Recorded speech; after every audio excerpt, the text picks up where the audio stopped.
जय श्री विष्णु।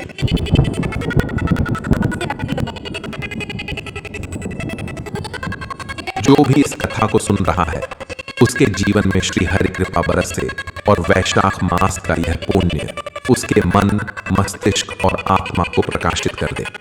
दोस्तों, क्या आपको पता है कि सिर्फ 30 दिनों में कोई भी इंसान अपने पापों से मुक्त हो सकता है? जी हां, ना कोई महंगी पूजा, ना लंबा व्रत, बस 1 महीना वैशाख मास, जहां हर दिन प्रभु स्वयं आपके जीवन को छूने आते हैं। इस वीडियो में हम आपको सुनाएंगे वैशाख मास की वो संपूर्ण कथा, जिसे अगर किसी ने जीवन में एक बार भी ध्यान से सुन लिया तो उसका जीवन बदल सकता है।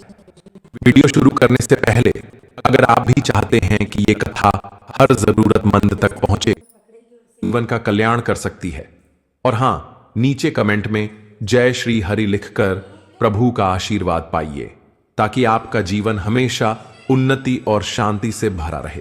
वैशाख मास कथा अध्याय 1। शीर्षक: जब पाप बोझ बनने लगे और वैशाख ने दरवाजा खोला। दर्शन श्रोताओं, हर इंसान अपने जीवन में कभी न कभी ऐसा वक्त महसूस करता है जब भीतर से थकावट होती है, पापों का बोझ मन पर भारी होता है और ऐसा लगता है जैसे जीवन में कुछ भी शुभ अब बाकी नहीं।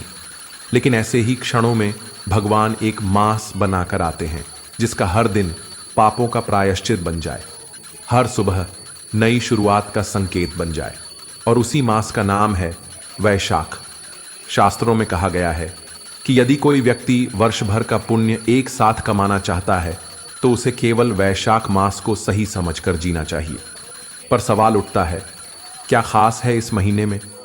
श्री कृष्ण कहते हैं, जो वैशाख मास में सूर्योदय से पहले उठकर स्नान करता है वह करोड़ों जन्मों के पापों से मुक्त हो जाता है। अब इसे भावनात्मक रूप से समझिए। यह कोई जादुई जल नहीं, बल्कि वो मन की तैयारी है, जहां व्यक्ति खुद से कहता है, अब बहुत हो गया, अब मुझे बदलना है। वैशाख मास का पहला अध्याय यही बताता है कि परिवर्तन बाहर से नहीं आता, वो भीतर से उठती एक पुकार होती है। जिस दिन आप ये मान लेते हैं कि अब तक जो किया उससे कुछ खोया और अब जो करना है उससे कुछ पाना है, उसी दिन आपका वैशाख शुरू हो जाता है। वैशाख मास की शुरुआत केवल पूजा पाठ से नहीं होती, वो शुरू होती है जब इंसान भीतर से स्वीकार करता है कि उसे शुद्ध होना है। सुबह जल्दी उठना, गंगा जल या शुद्ध जल से स्नान करना और स्नान करते हुए मन में केवल एक भावना रखना, हे प्रभु, मैं अब तैयार हूं खुद को बदलने के लिए। यह भावना ही पहला चरण है जो जीवन की दिशा बदल सकती है।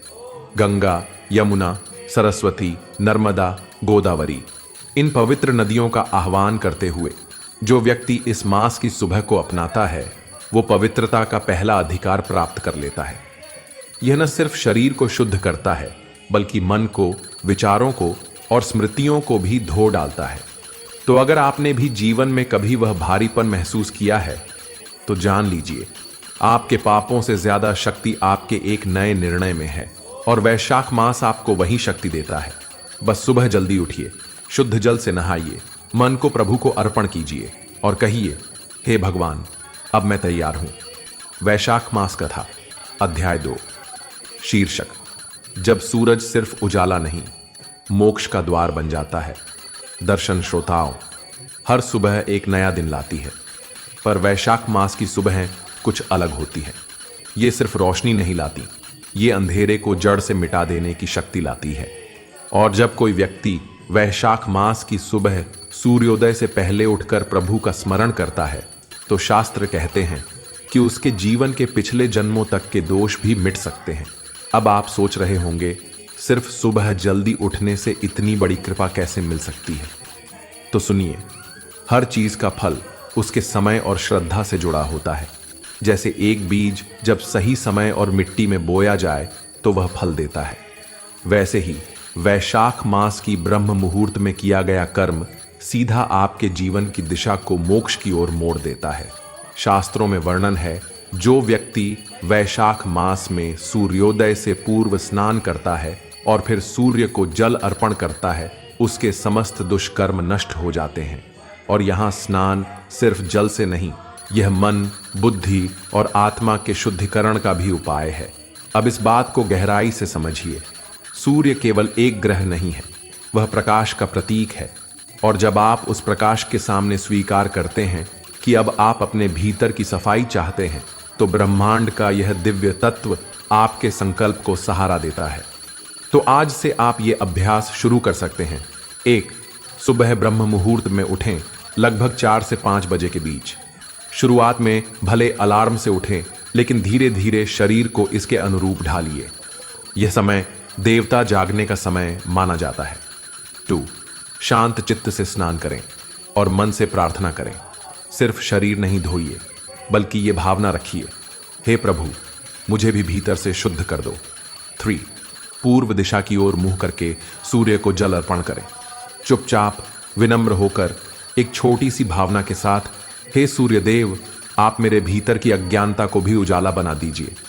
कई लोग पूछते हैं, क्या सिर्फ इतना ही काफी है? तो उत्तर है हाँ।